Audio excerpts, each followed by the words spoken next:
We begin today again with a boy. This one is anonymous. His performance of a woman's lament is described in a poem by Marjorie of Rennes as so powerful that in the poet's words, quote, "It becomes reality, not a song." It is to me one of the most moving of all medieval Latin lyrics. Marjorie was born circa 1035 near Angers and was a renowned schoolmaster there for many years. Later in life, he was made Bishop of Rennes. He is best known to medievalists today because of a life of Saint Thais and treatises on stones and on the figures of words. But he was also a member of the flourishing Loire Valley group of poets, and he wrote a series of lyrics that describe physical attraction to both men and women that were not published in full until the middle of the last century. He died in 1123. I first learned about Marjorie's poem many years ago from my former colleague at the University of Rochester, the late Gerald Mond, and I've been thinking and writing about it ever since. With some slight changes, I'll be citing from Bond's translation published in The Loving Subject, Desire, Eloquence, and Power in Romanesque France. The poem, 30 lines long, falls into three parts. The first is a description of the narrator's emotional state and the boy who will try to distract him, whose beauty and musical ability almost match that of Apollo. Then comes the description of the boy's performance and what he makes us see. At the end, we return to the narrator, for whom, in the last line, welcome recreation has become unwelcome torment. Here's the first part. I usually take my recreation to the sound of the harp, banishing world weariness as often as I want. My Cytherist is not the Cytherean boy himself, but this boy is not far from that Cytherean god, whose sweet melody surpasses the heavens in its subtlety. This one, that is the boy, sings a song about a certain hapless knight, whose lover mourns because fate has snatched him from her. So far, the distinction between boy and woman is clear. In the next 18 lines describing the performance, however, no gender-specific words occur. It is impossible to convey in English the resulting ambiguity in Latin, except perhaps with the very modern nominative singular form s/he. But the translator into English has to commit, and Bond chooses feminine markers throughout this section, which I will try to emphasize slightly. Marjorie's description of the performance of the lament is full of the rhetorical devices of repetition, occupatio, asyndeton, and parallelism. All contribute to our visualization of the boy's communication of pain and suffering, and also remind us that the author was a renowned teacher of rhetoric. The verbs are in present tense, and they describe what the boy makes the listeners see. As she mourns, her every word wounds my mind. The sounds played on the harp fill the whole hall with laments. To the harp's complaint, my heart becomes sad, sorrowful.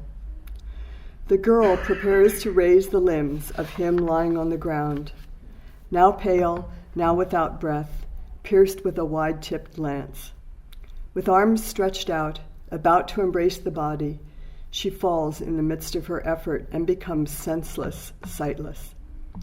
Reviving almost instantly, she scratches her face with bloody fingernails. She pines away on the ground, saying things I do not want to relate. It is terrible to recount the causes of her grievous lament. Mouth, eyes, face, buried now in icy death. She commits each to memory. They are not as she knew them. Giving him an outpour of kisses, but not as she did recently. Recollect what she says as she dries the blood from his wounds. Recollect what she recalls as she gazes at his face. Then suddenly we are back with the narrator. These things the boy portrays so that it becomes reality, not a song. As he plays, the intertwining of lute and voice imitates more than passably the girl's embrace.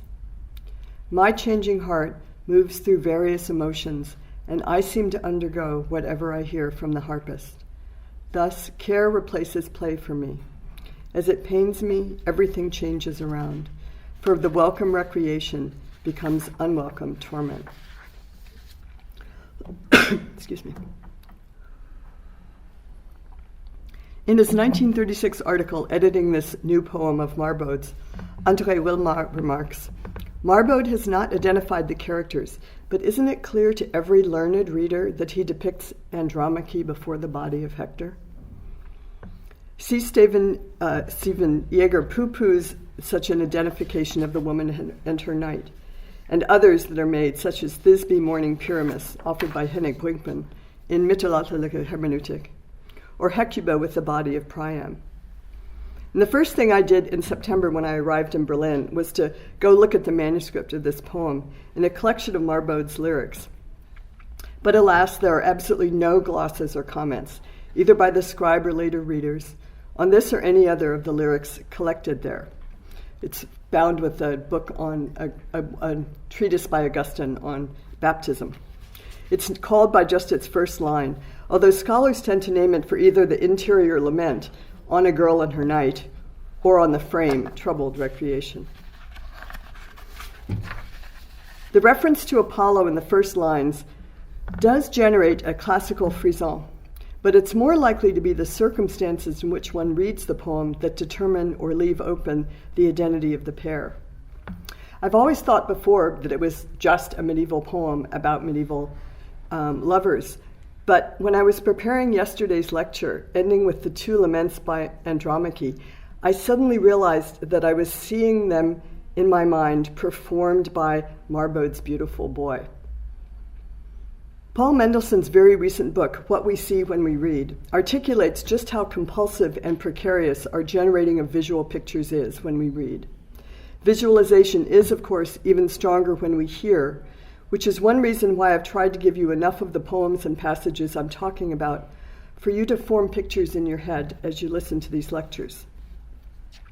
In the medieval classroom, of course, texts were not only heard but embodied. I don't mean that boys performed full-blown dramatizations, although this may have occurred, especially with some of the classroom dramas based on classical or pseudo-classical themes. If we can agree that medieval school manuscripts, indeed all manuscripts, medieval manuscripts to some extent, are scripts in another sense, that is, meant to be read aloud, the emotions and hence the texts are internalized and remembered in the body as well, no matter how tentative the physical manifestations. And I can't resist telling you all about a little diagram that's in a manuscript in Vienna.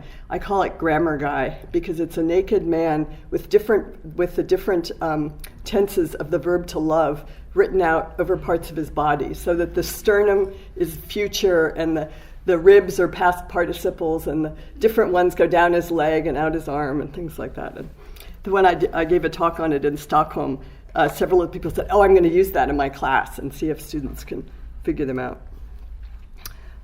Now, although in the first lecture I emphasized what we might think of as high serious laments and emotions related to the Aeneid, some of the passages in the Achilleid, one of the subjects of yesterday's lecture, offer opportunities for another kind of acting out. School performances of any kind at any period can careen from pathos to bathos to slapstick and back to pathos in a moment, even within a passage. While my main interest in these lectures is boys performing women's emotions, these are played out against a larger picture of boys performing everything, including men's emotions and men's actions in the school manuscripts. Excuse me. So before returning to boys performing women, let's look at a manuscript of both the Aeneid and the Achilleid copied together that all but hands us on a plate examples of boys performing men. This 14th century Italian manuscript, located only a few blocks away in the British Library, contains gloss copies of the Aeneid and Achilleid, copied and commented on in the same hand. The glossator uses a variety of different kinds of glosses and highlighting. The passages that the commentator highlights in each text are not ones that I was interested in before, but now I notice and pay more attention to them in other manuscripts. And I think that's actually one of the main reasons of looking at glosses and commentaries, is to make you see things that you tend to slide over otherwise. Maybe you don't, I do. In very large black letters, the passage in the Aeneid that generates the most highlighting in this manuscript is a speech of Aeneas's in the first book. Here Aeneas, in despair himself, urges his followers not to lose hope. A squiggly, brackety line highlights the whole speech from beginning to end and very firmly marks its importance. In very large black letters in the left-hand margin, the speech is divided into a version of the classical partes orationis, or parts of a speech, other examples of which I discussed earlier this week. Here is Aeneas's solemn speech in Stanley Lombardo's translation, according to the divisions in the manuscript. So, exordium or introduction. Trojans, this is not our first taste of trouble. You've suffered worse than this, my friends, and God will grant an end to this also. Narratio, or statement of facts. You faced Scylla's fury in her thundering crags and braved the Cyclops rocks. Petitio, or what's asked for. Recall your courage and put aside your fear and grief. Confirmatio, or support for the request. Excuse me. Someday, perhaps, it will help to remember these troubles as well. Through all sorts of perils, through countless dangers, we are headed for Latium, where the fates promise us a peaceful home, and where Troy will rise again. And conclusio, or conclusion, endure, and save yourself for happier times.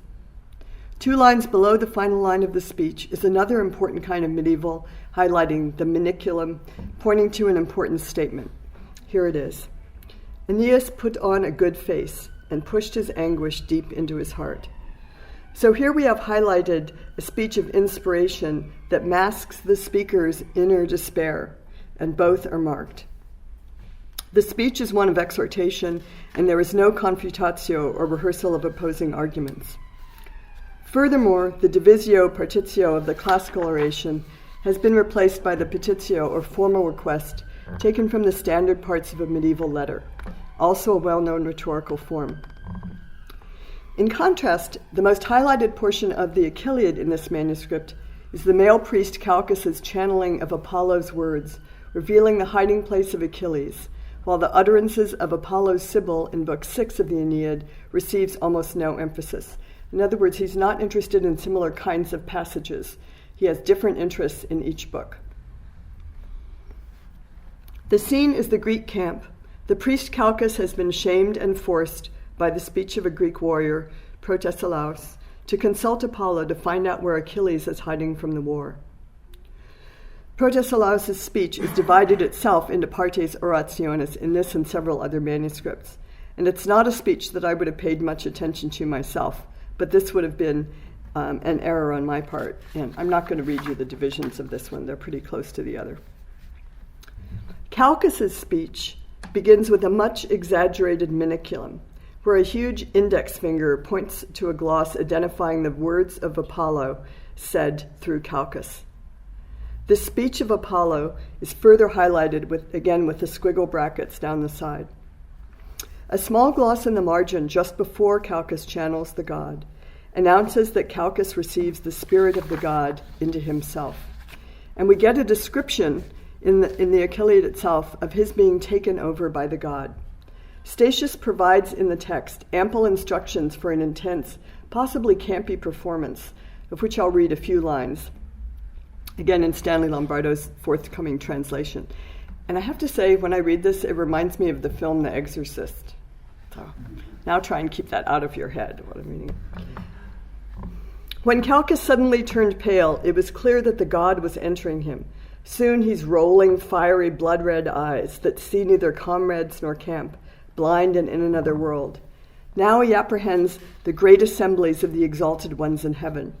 His hair stands on end, his head bends, struggling to stay on, his neck is twisted around, and he stumbles along until in a final spasm he opens his weary mouth in long groans, and his voice escapes fury's stranglehold.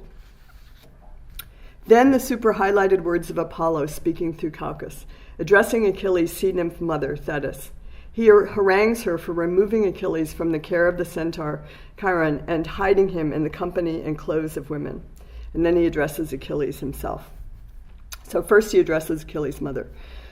Where, Nereid, are you taking Chiron's mighty ward with your woman's wiles? Send him here. Why take him away? I will not allow it. He is mine, mine.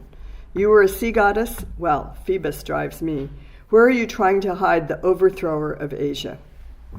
Then he sees where Achilles is hiding.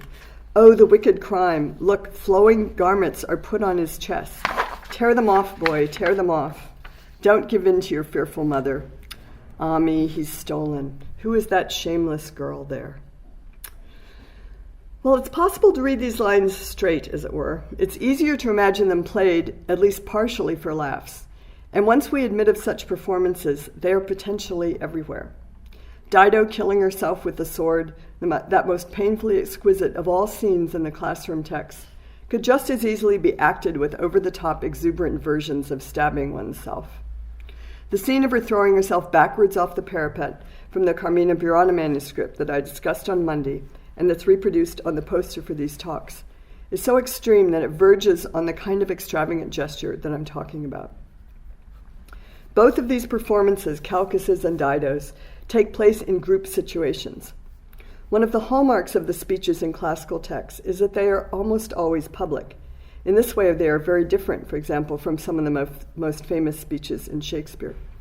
Recall that glosses in the Berlin manuscript of the Aeneid point out where Dido turns from Aeneas to those others present to talk about how he does not respond to her speech. We are reminded that these speeches presuppose an audience, and for schoolboys an audience of their peers can encourage pathos to veer toward bathos and back. When modern schoolchildren put on informal productions of Shakespeare or other early modern playwrights, a vacillation between the two is a regular occurrence.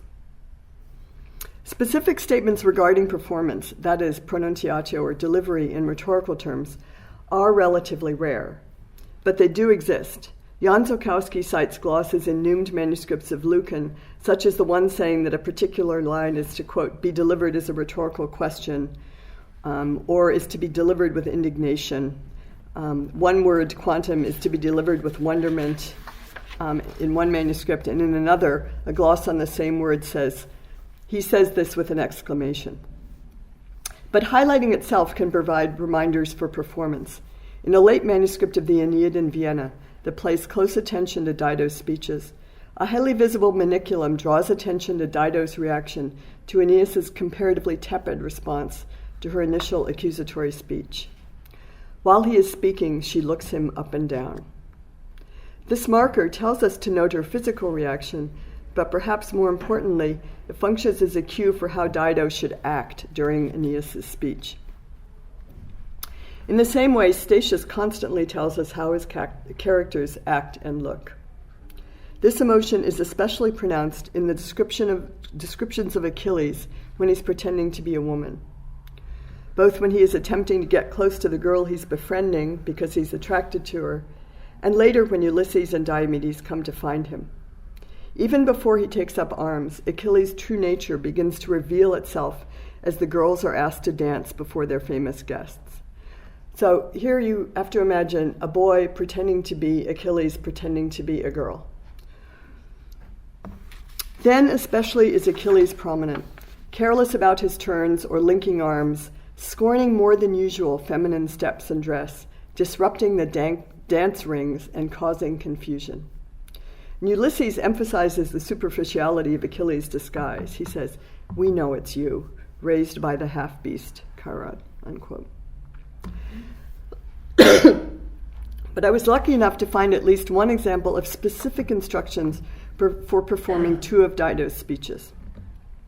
In a late 15th century manuscript of the Rhetorica ad Herennium, it's a basic classical rhetorical treatise, again, which I mentioned in the last time, it exists in over 600 manuscripts.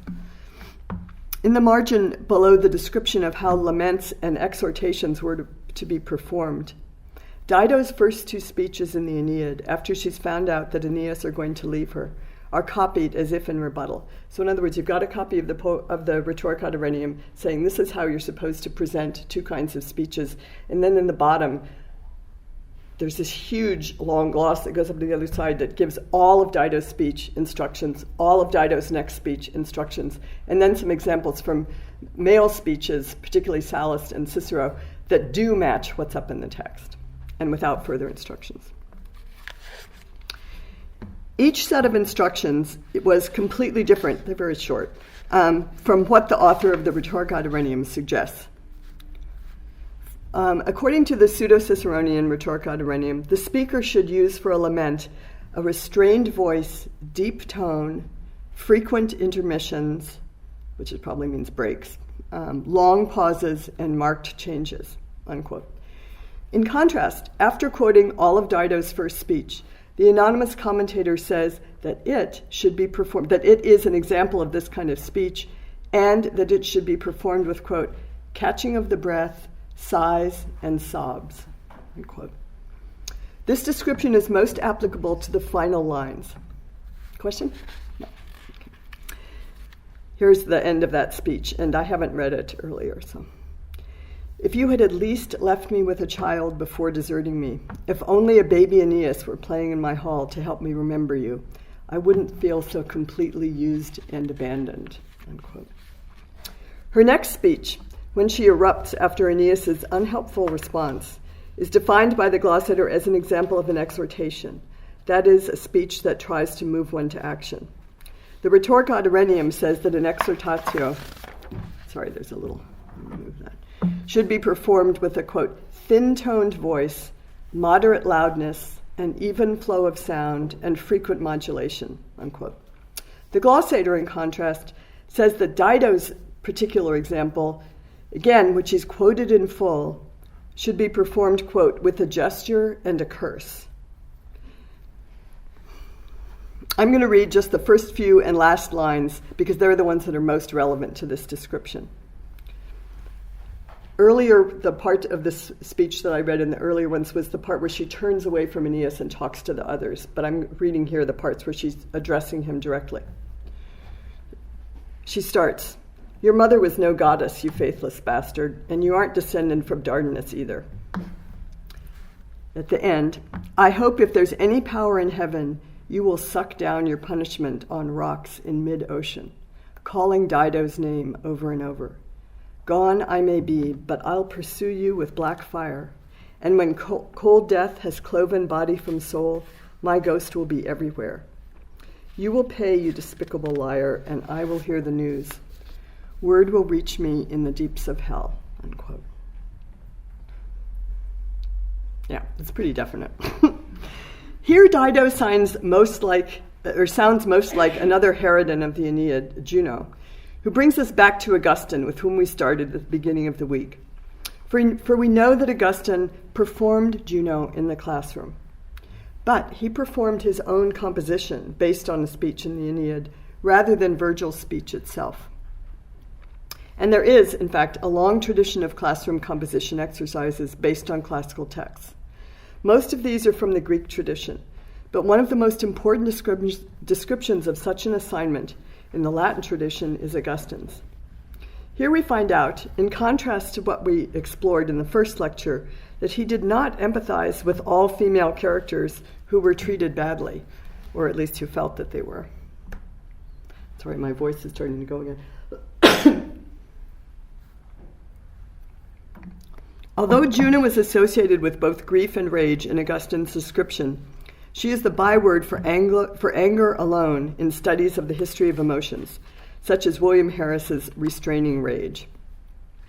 That may be why the young Augustine, exquisitely attuned to grief, does not seem to have resonated with Juno as he did with Dido, for he does not mention Dido's anger, only pity and weeping for her pain. Perhaps because he did not feel what he was asked to express, Augustine is completely dismissive of the school exercise that he and his classmates were asked to write, translating the speech of Juno's at the very beginning of the Aeneid into prose. Juno's furious because the Trojans, whom she hates, have escaped Troy, and she lists all the things she hates them for. Trojan Paris scorned her beauty. Her husband prefers a beautiful Trojan boy to her. And another goddess has been allowed to interfere in human lives where she has not. Augustine writes of this assignment, "A task was set me to declaim the words uttered by Juno in her rage and grief, when she could not keep the Trojan prince from coming to Italy. I had learnt that Juno had never said these words, but we were compelled to err in the footsteps of the poet who had invented them. In this exercise, that boy won most applause, in whom the passions of grief and rage were expressed most powerfully, and in the language most adequate to the majesty, or better status for the translation, dignitas, of the personage represented. He tells us that his speech won the most praise, but he doesn't give it to us, unfortunately. Augustine had to express Juno's emotions in a form appropriate to the status, the dignitas or worth of the character. And that is, the composition had to be consistent with the character's fundamental attributes. As I discussed yesterday, the most popular and extensive treatment of the attributes of character during the Middle Ages comes from Cicero's De Inventione. This was, in fact, a text known to Augustine, who as an adult quotes Cicero's doctrine on the division of the virtues from Book 2 in one of his Questiones. And I did not mention yesterday that there are actually much shorter treatments in medieval rhetorical treatises, such as Matthew von Dohm's Ars Versificatoria, of some of the attributes. I'm not going to list them again here. Those attributes most relevant to Augustine's assignment are Juno's nature, and where we find out she's divine, female, and both the sister and the wife of the king of the gods. Her emotions, which are sorrow and anger, and her speech, in which she talks about past wrongs, present constraints, and fears for the future, in accordance with Cicero's temporal organization. Manfred Krauss suggests, and I think persuasively, that Augustine's earlier description of being forced to weep for Dido probably also refers to a classroom assignment to compose a speech in either her voice or the voice of someone lamenting her death. If so, the most relevant attributes of persons for Dido would be her, quote, fortuna, that's answering questions whether slave or free, rich or poor, private citizen or an authority figure, success, fame, what sort of children, and most importantly, the nature of her death. Also, two other categories, her emotions, and of course, her speeches. Classroom exercises of this type are well documented in the late antique and Byzantine worlds. Augustine's assignment was a form of ethopoeia or prosopopeia, the most common version of which was a speech in the voice of a specific character. Modern translators often call it characterization or impersonation. In the Greek tradition, ethopoeia exercises were often taught as part of the progymnasmata, another Greek term referring to a specific sequence of 14 preliminary school exercises that prepared boys for later rhetorical training in the law courts. Each exercise was composed of specific steps. Each was more complicated than the one before it, and each drew on the material and techniques of the former exercises while adding new approaches. They were based on known texts or commonplaces.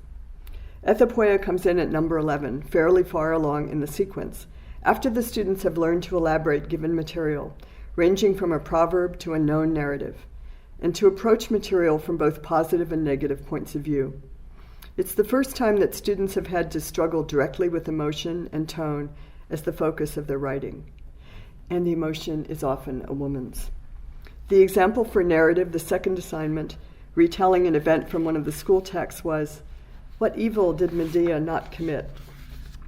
There are several kinds of ethopoeia, but the one most relevant to Augustine's assignment and his empathy for Dido were the ethopoeia dealing with the passions. Quote, "These are speeches in which emotion, particularly overwhelming sorrow, is the focus, as in imagining the words of that Andromache might speak over the dead Hector."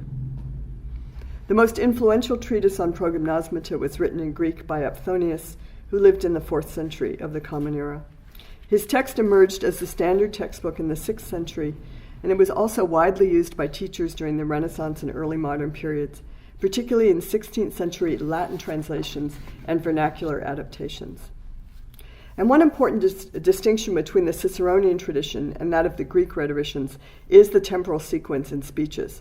Apthonius notes, "You will divide it into the 3 times, present, past, and future."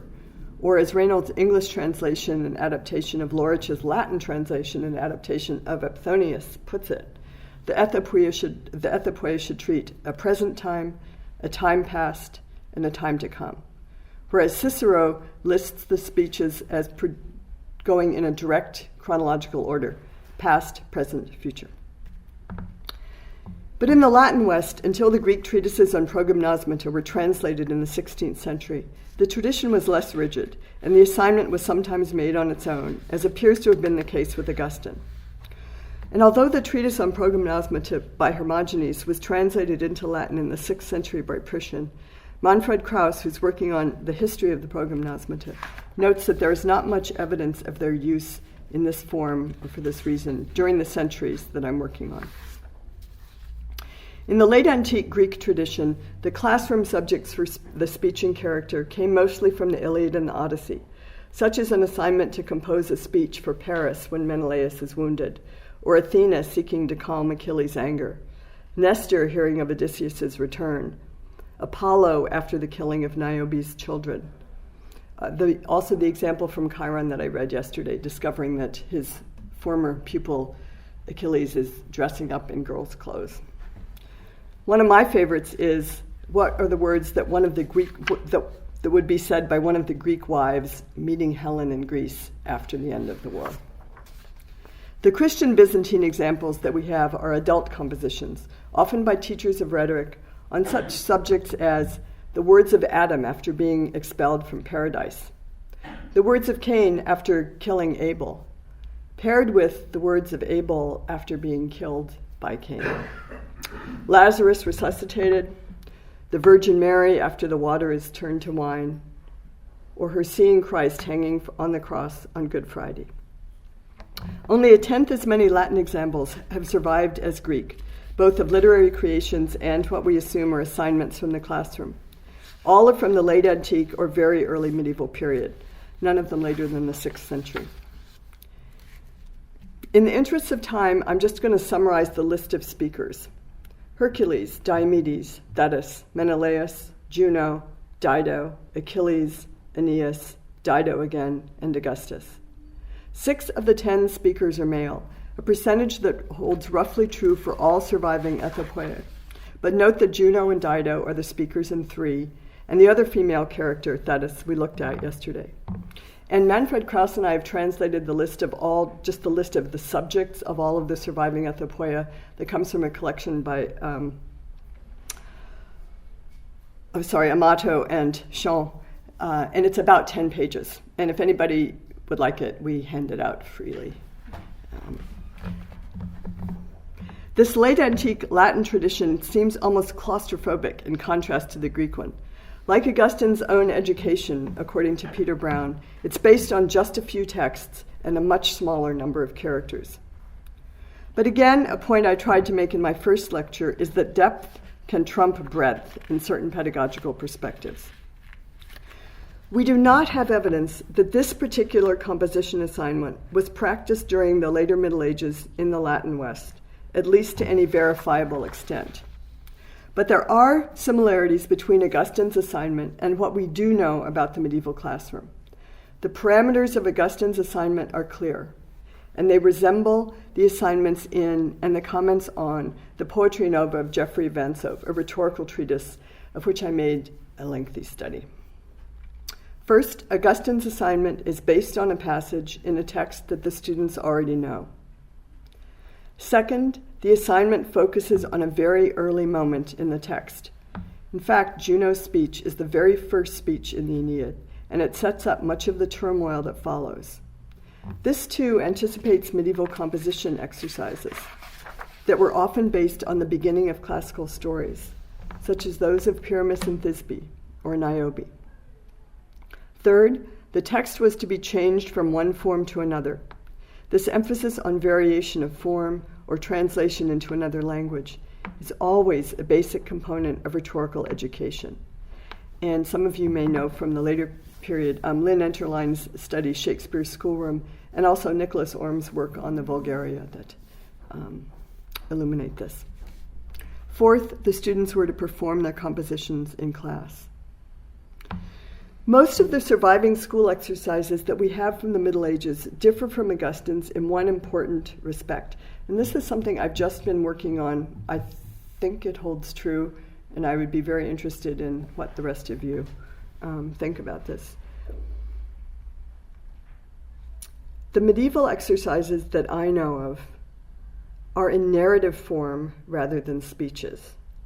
Students and authors reworked narratives from various points of view, changing structures and practicing, for example, amplification and abbreviation, as well as other technical forms of alteration and reworking. I'll give you one example from the Carmina Burana manuscript. It's a 2-line little ditty based on the Aeneid. It says, Aeneas offered the cause of death and the sword. Dido seized it, taking her life with her hand. Even those medieval exercises that do resemble to some degree an ancient epopoeia are nonetheless different. For example, instead of having speeches in the voice of Niobe mourning her children, as Apthonius suggests, we have 2 student exercises directed toward Niobe and berating her for her pride. Here they are focused on the beginning of the story, and the assignments include using specific words specific figures of words in a specific order. The constant literal pointing out in manuscripts of generic statements that can be applied to compositions does suggest the presence of compositions, just not necessarily the writing of speeches. And also the fact that we don't have inexpensive writing material from the Middle Ages means that very few exercises have come down to us. So this may be a skewed sample. But it is the fact that there seems to be an emphasis, rather than on first-person speech, on narrative reconstruction and reshaping of the text as a way to remember them. Abbreviation is an extremely effective memory tool as well. The manuscripts of the classics themselves, then, are our most important resource for how these particular works were performed, especially the speeches, and most especially the speeches by women. The evidence is cumulative rather than definitive, and I hope it will encourage you to look at the manuscripts of the text that you are most interested in yourselves for more evidence, to see especially which parts are emphasized, how they're emphasized, and what we might be able to do with it. This is the kind of material that I think is most compelling, and I'm drawing it from all 3 of the speeches that I've given. The most common kind of marginal gloss in medieval manuscripts of narrative texts are identifications of speeches.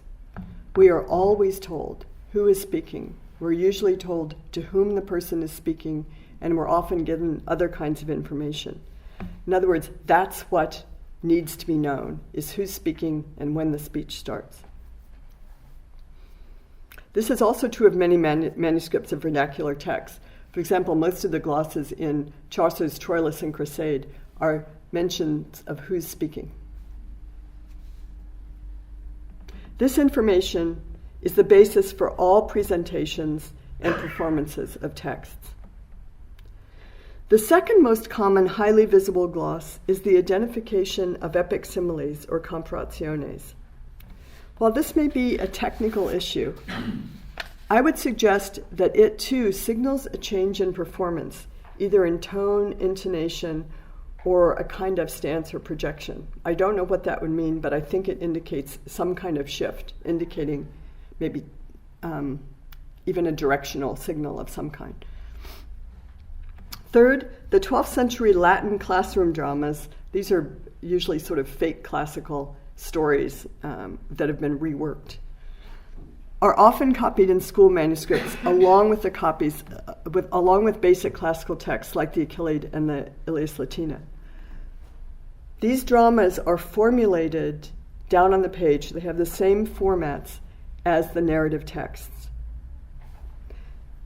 This similarity could be used to argue that the dramas were not acted out, but I would use it instead to suggest that the classical dramas were acted out to the same extent as, that the classical narratives were acted out to the same extent as the dramas, as part of common classroom practice. Also, the partes orationis glosses may have functioned analytically, but I would suggest that in addition, they provided information for nuanced presentation of speeches, telling where the breaks came, what kinds of shifts in tone come up, and that they're particularly useful with an audience and character portrayal in mind. All of these points are relevant to the performance of men's as well as women's speeches. The only difference appears to be greater attention in many manuscripts is paid to emotional speeches, and those are often by women. But in conclusion, I would like to propose a slight contradiction to something I just said.